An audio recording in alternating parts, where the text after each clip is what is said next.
Create with Fran Sydney. Hello everyone and welcome to the show. This is Fran Sydney. So welcome to episode number 104 of Create with Franz. This is a show where we create our life. How do we do that? By looking at many mind hacks we can use to see the way we think and we act and what happens when we keep going in loops around these behaviors and we don't change. So let's get tuned today to a very specific topic, which is perinatal anxiety.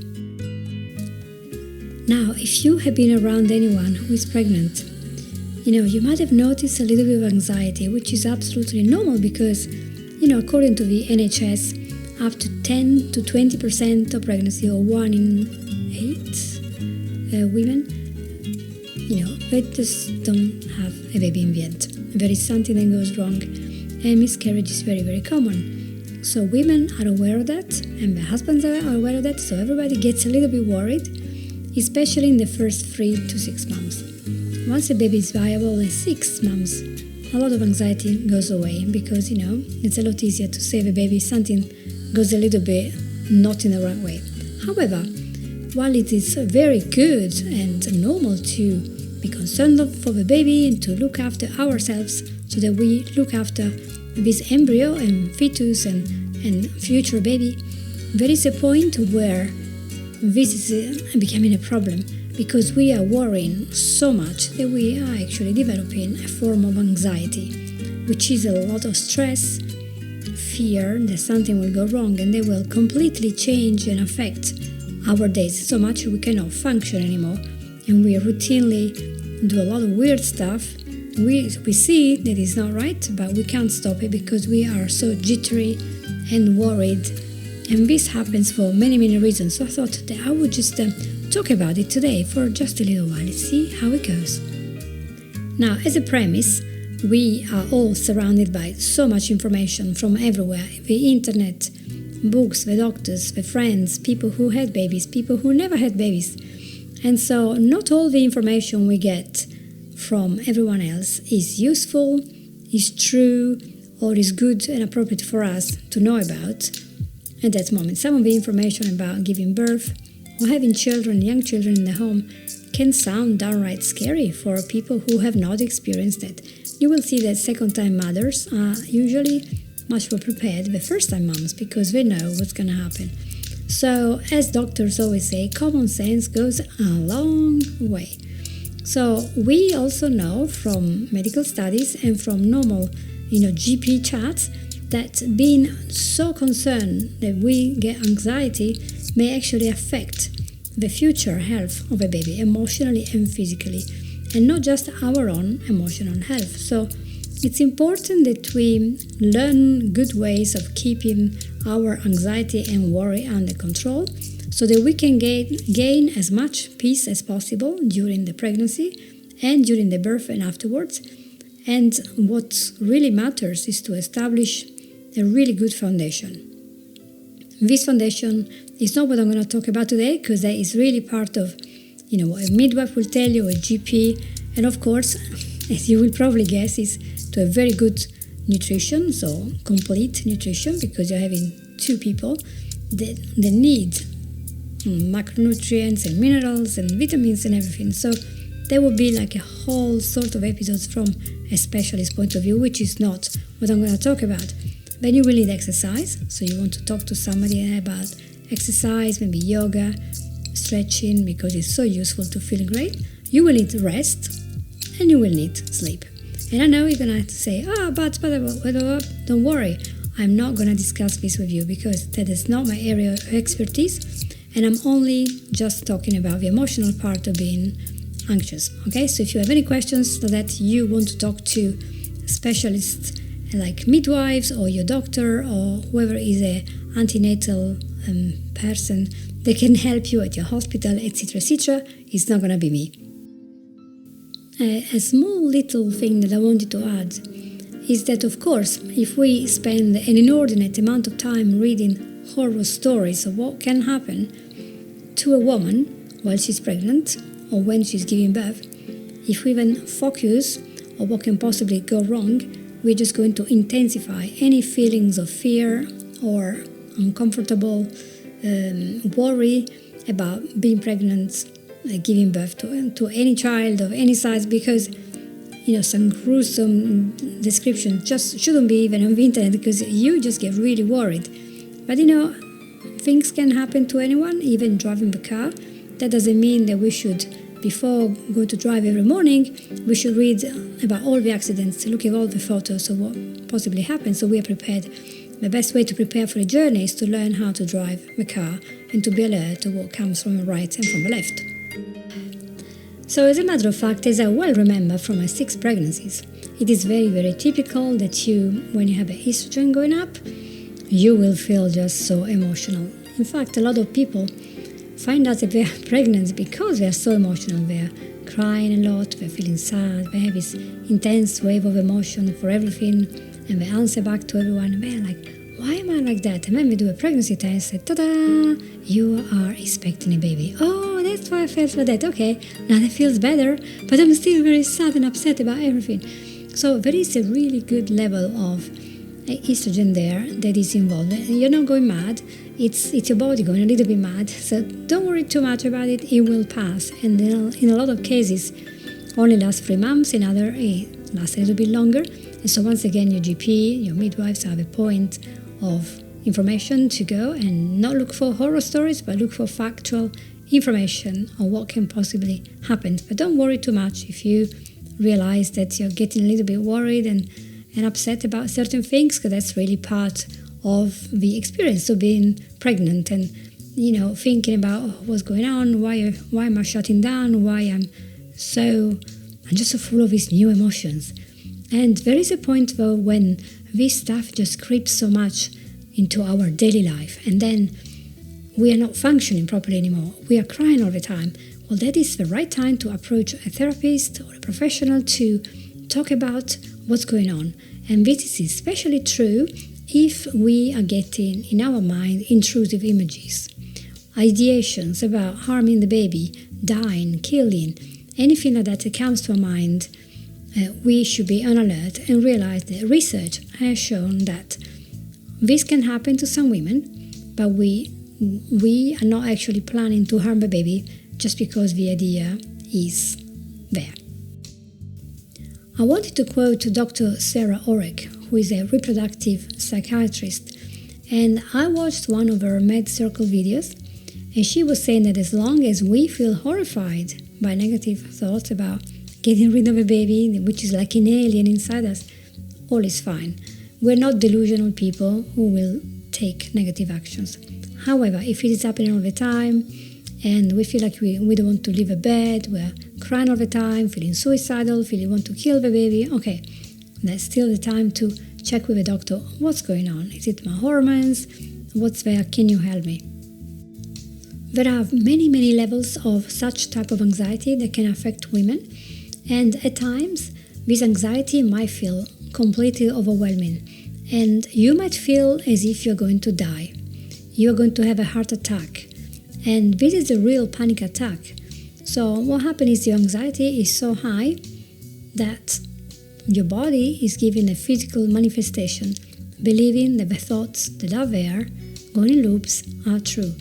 So back again, a therapist is what can help you with anxiety. It is normal anxiety to just wanted to take care of his baby, make sure everything is okay, checking the baby's breathing, but not every 30 seconds, So when you realize that your normal life cannot happen because, maybe the child is a year old, then you can never leave a child with anyone because they may harm the baby. Well, you can never sleep because if you sleep, the baby might die. Okay, then back again, that's when you need help. But most of the times, it's just a normal, very healthy feeling of protection towards ourselves and the baby or babies that are coming. Now, there are several types of anxiety, and one is in the beginning when you start wondering, oh my gosh, what's going to happen? My body's going to change, etc. And what was going to happen when the baby's born? But it's so far ahead, thinking. Then there's the middle, where kind of way, you're getting settled to everything, and with a pregnancy things that happen, your body's changing, your mind is changing. You start thinking about the possibility of having somebody in the house that you didn't know before. Well, in the third trimester, you might be preparing a room, start your nesting, thinking, wow, this is actually happening. And also you're bigger, it's very noticeable, you're heavier, you might have lots of symptoms, physically pleasant or not. So you know that this is a big thing that is going to happen. And also you can feel that there is a baby, or maybe more than one, and that is moving. And it's very powerful. You feel this movement. You sometimes can feel something really small inside your body. You can feel those bubbles. It's so exciting. It's wonderful. But also, as the baby becomes bigger and bigger, he has less space to move. And so because he moves less, and you are used to all this, movement, you might worry and spend the whole day trying to listen up with some kind of echoing device and a sonar, whatever it is. And you're like, oh my gosh, what's going on? So back again, be careful of how much you're doing.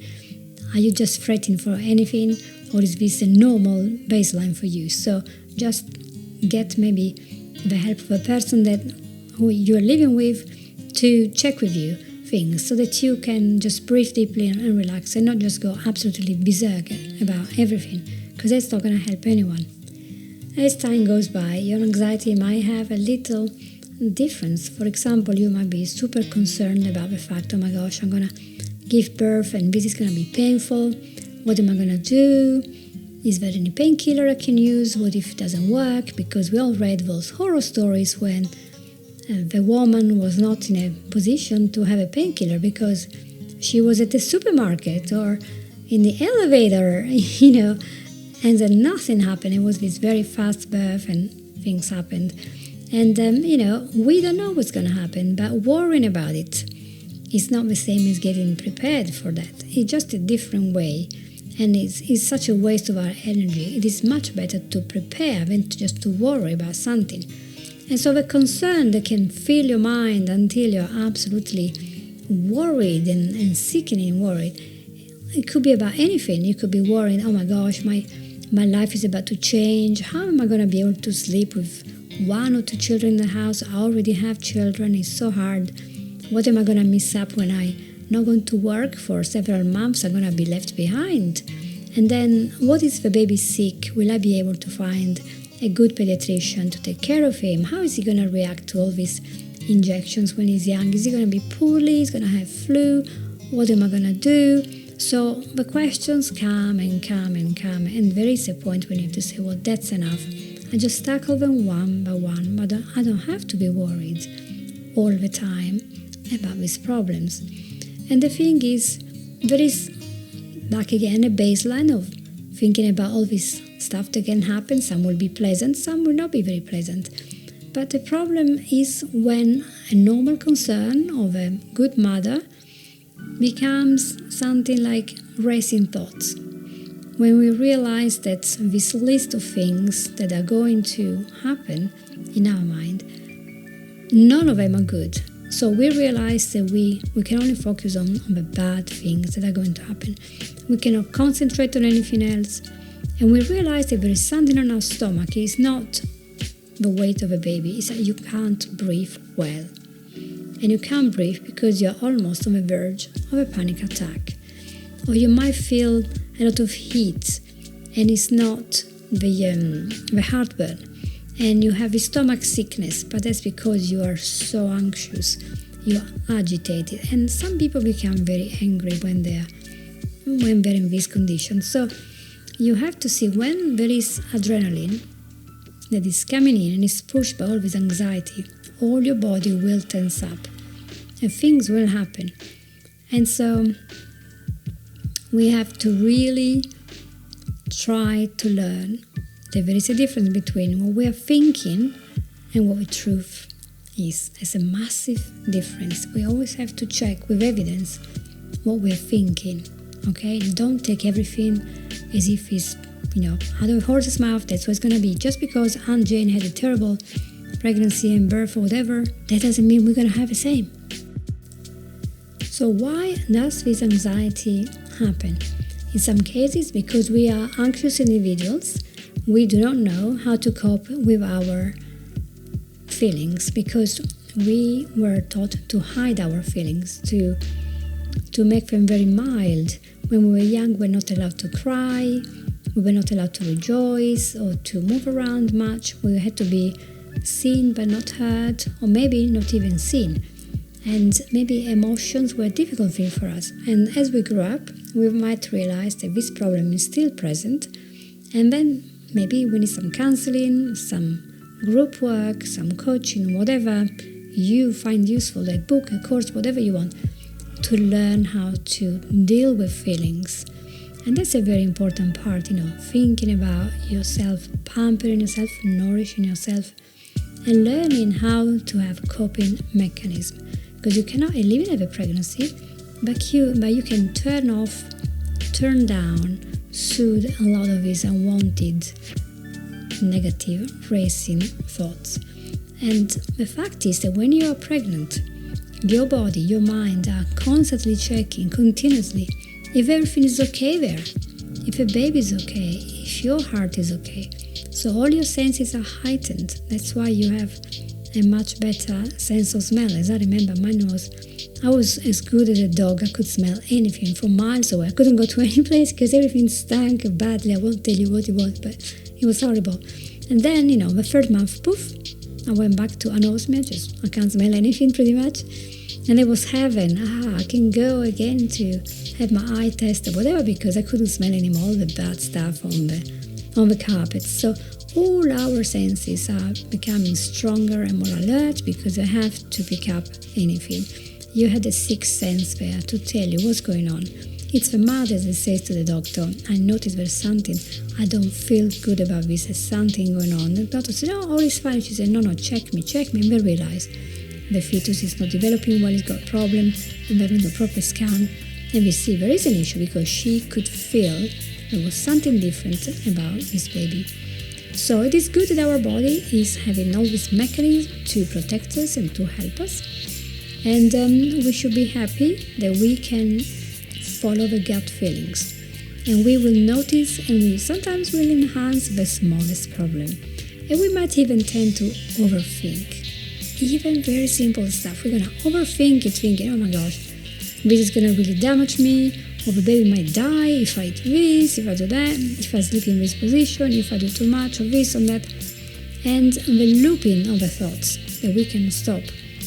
That's another big problem. So you have to really navigate what's really going on. Is it just the hormones? Or am I an anxious person? Is it a mix of the two? And we're so lucky that we know there are ways of dealing with the situation. So you need to talk to somebody. And I hope you're not surprised if I tell you that one of the best things that you can do as an expecting woman is to pamper yourself, is to take care of your baby through taking care of you. Because some women think that, if I take care of myself, I'm neglecting the baby. But it's really quite the contrary, because the baby is in you, and then when it comes out of you, he's still part of you, he's very attached to you, and if you're not taking care of yourself, you're drained, the baby can feel that. So start with taking care of yourself by listening to what your body is telling you, because there are moments when you might need to be calmed, to be rebalanced, or to be soothed.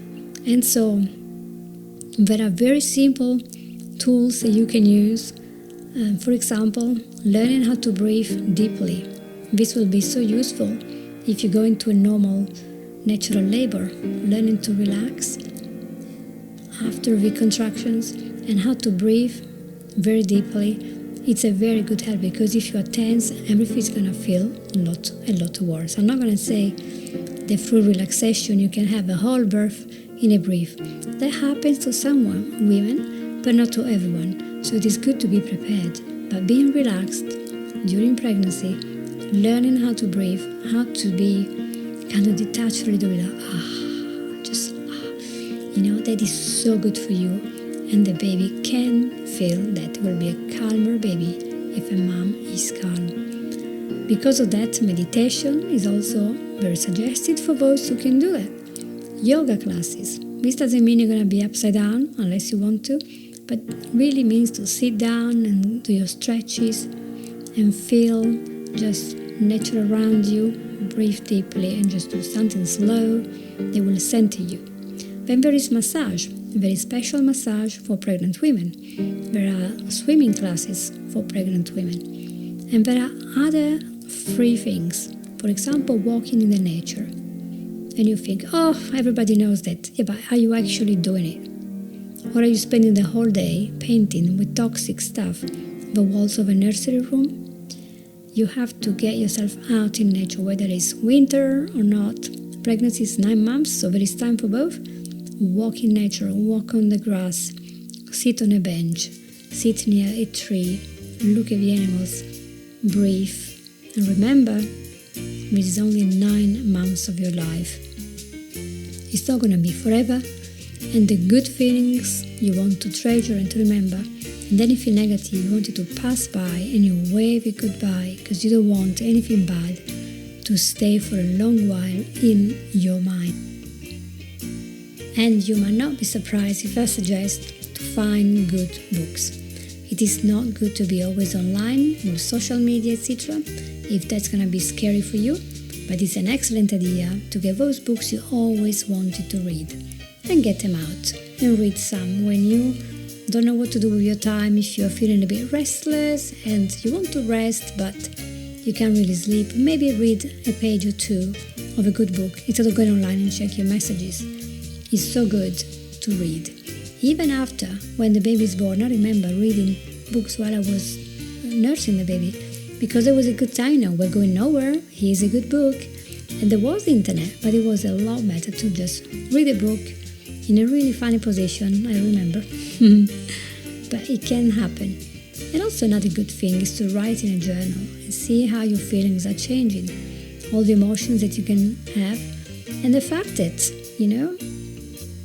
people think that when you're pregnant, you're really happy. But even women who really wanted to have children, sometimes when they are pregnant, they realize they're not rejoicing. They're not full of happiness and light feelings. They're actually a bit angry or worried or exhausted straight away. There are lots and lots of feelings that are not what society wants you to have or expects you to have, with social media. Maybe you might not be looking at your best. You feel like you're very tired, especially in certain parts of a pregnancy. Some women feel exhausted, and there might be even low in iron, but you are really building another body inside your body. So that takes a lot of courage and energy to just go through the whole day. And plus you have work to do. You might have husband and children, you might have a job. It's a lot on your mind.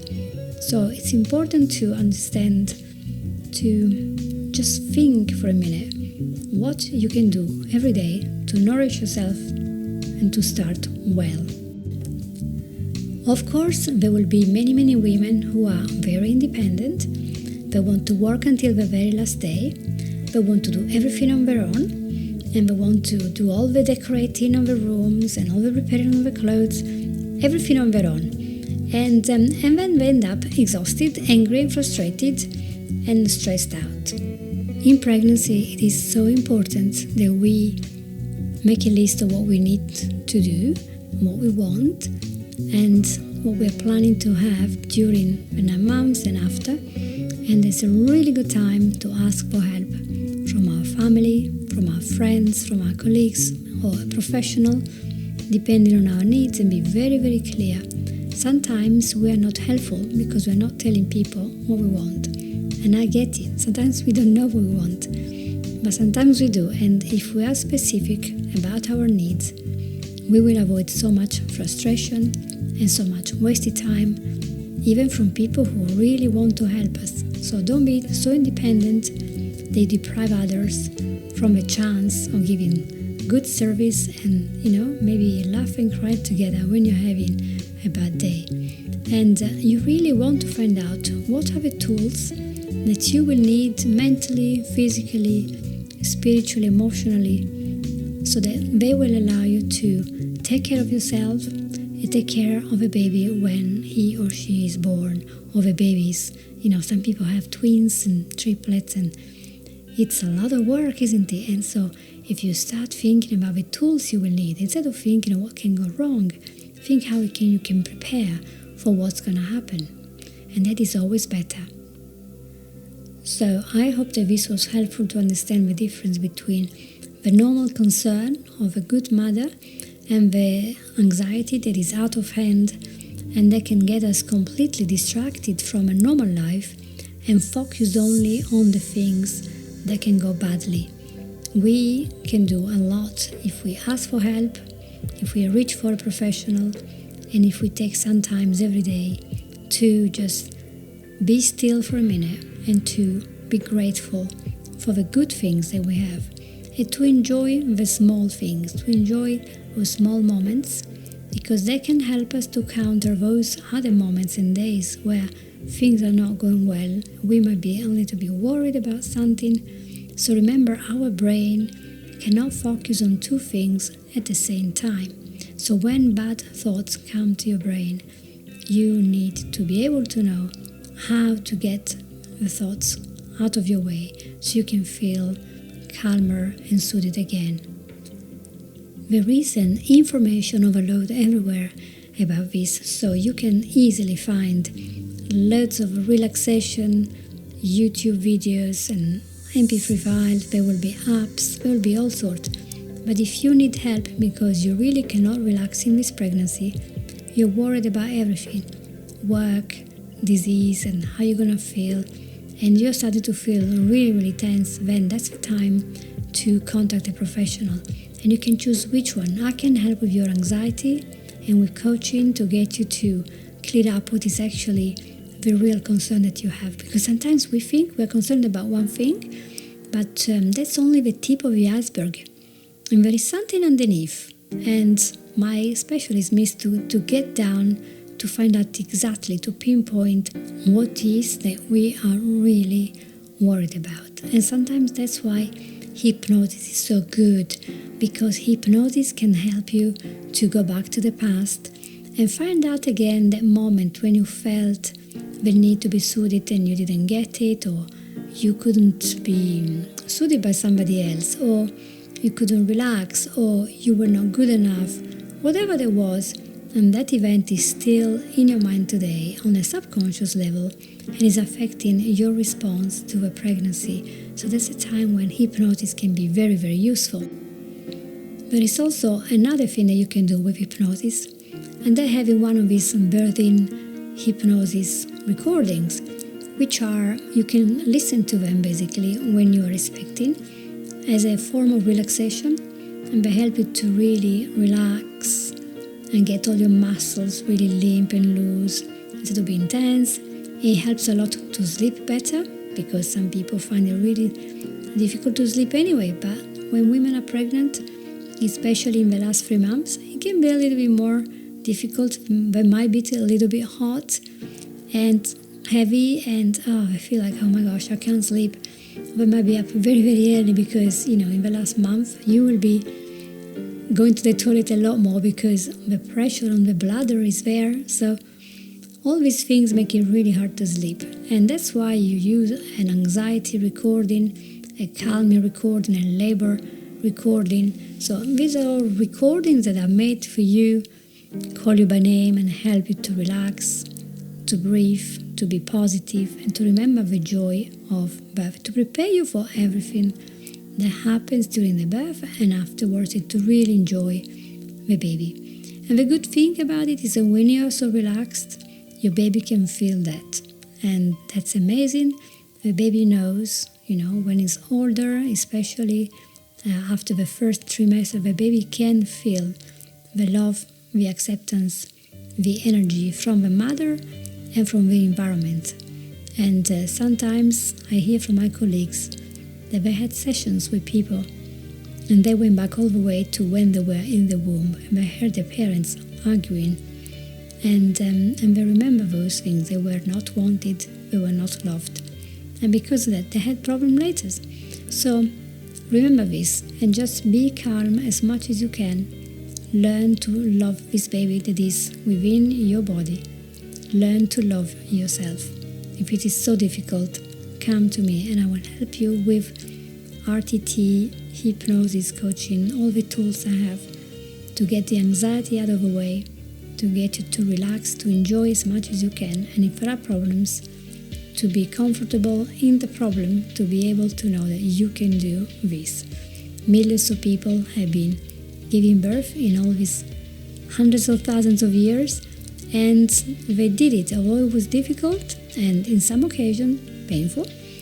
It is something that can be done, and why not doing it properly with all the possible support that we need in this very special moment of our life.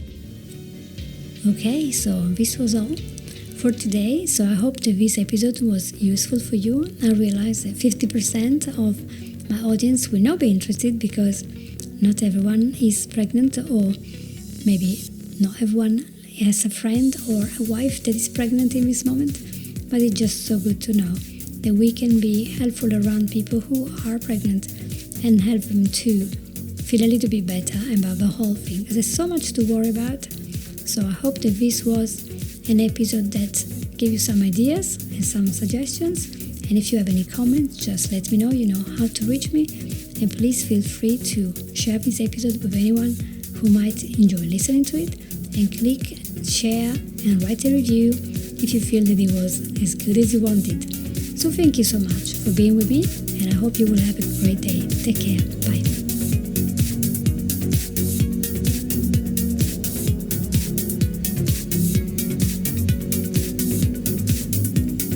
You've listened to Create with Sydney.